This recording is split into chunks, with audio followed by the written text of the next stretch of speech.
Welcome back.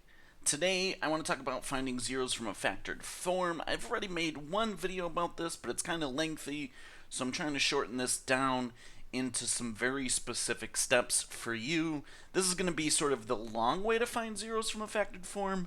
Another video to follow about a shorter way to find zeros from the factored form. So let's get started. Finding zeros means we want to find where the function is equal to 0. So we start by setting the whole function, in this case 2x minus 3 times 5x plus 2 times x minus 3 times x plus 7 equal to 0.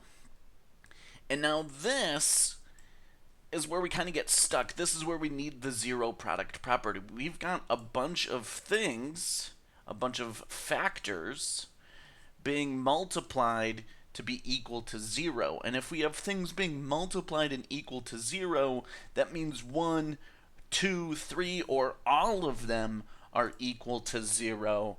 And so that's exactly what we're going to do. We're going to take each factor that contains an x and set it equal to 0. This means if you factored out a number from your problem previously, that number does not need to be set equal to 0, It's only the factors that contain an x are set equal to 0.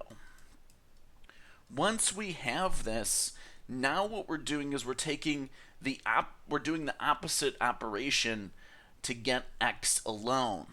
So in this first one, 2x minus 3, we want to take the opposite of minus 3, which is plus 3.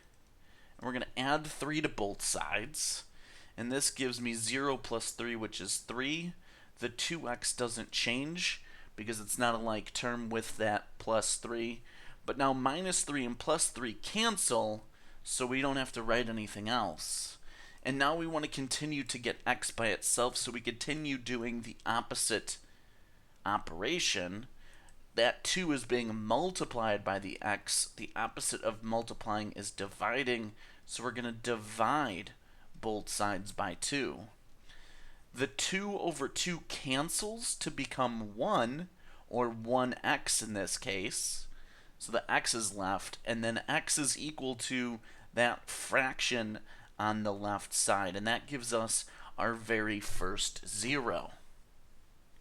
We're going to do the same thing next with that 5x plus 2. We're going to do the opposite operations. So the opposite of plus 2 is minus 2, and I'm going to subtract 2 from both sides. 0 minus 2 is negative 2, and then the 5x has stayed, and the plus 2 and minus 2 add up to 0. Plus 2 minus 2 is 0, and so we don't need to write anything, and we're one step closer to having x by itself. Lastly, we've got to get this x still by itself, but there's that times 5. It's 5x, or 5 times x, and the opposite of times or multiplication is division, so I'm going to divide both sides by 5. What this does is it cancels those 5's on the right side. 5 divided by 5 is 1, or 1x. And then negative 2 divided by 5 is negative 2 fifths, and that gives me my second 0.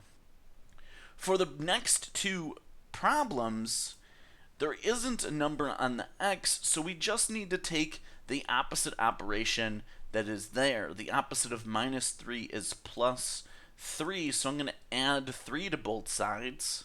0 plus 3 is 3, and now negative 3 plus 3 is 0, and so those cancel, leaving me with just the x, and so that is one of my zeros. And now the last piece, the last equation, the opposite of plus 7 is minus 7.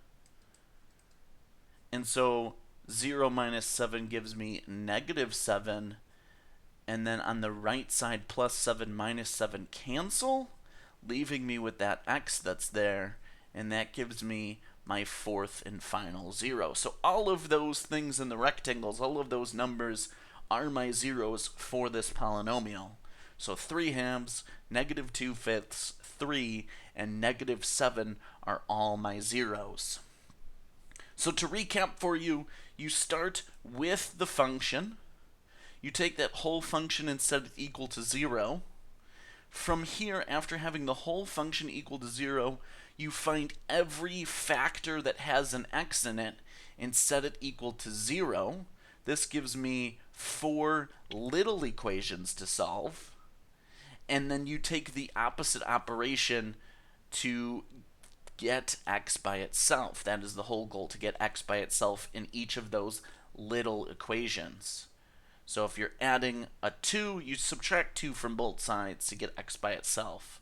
If you're subtracting a 3, you add 3 to both sides to get the x by itself. And if there's a number being multiplied on that x2, you divide by that number to get x further by itself. I hope this helps. I'll see you next time.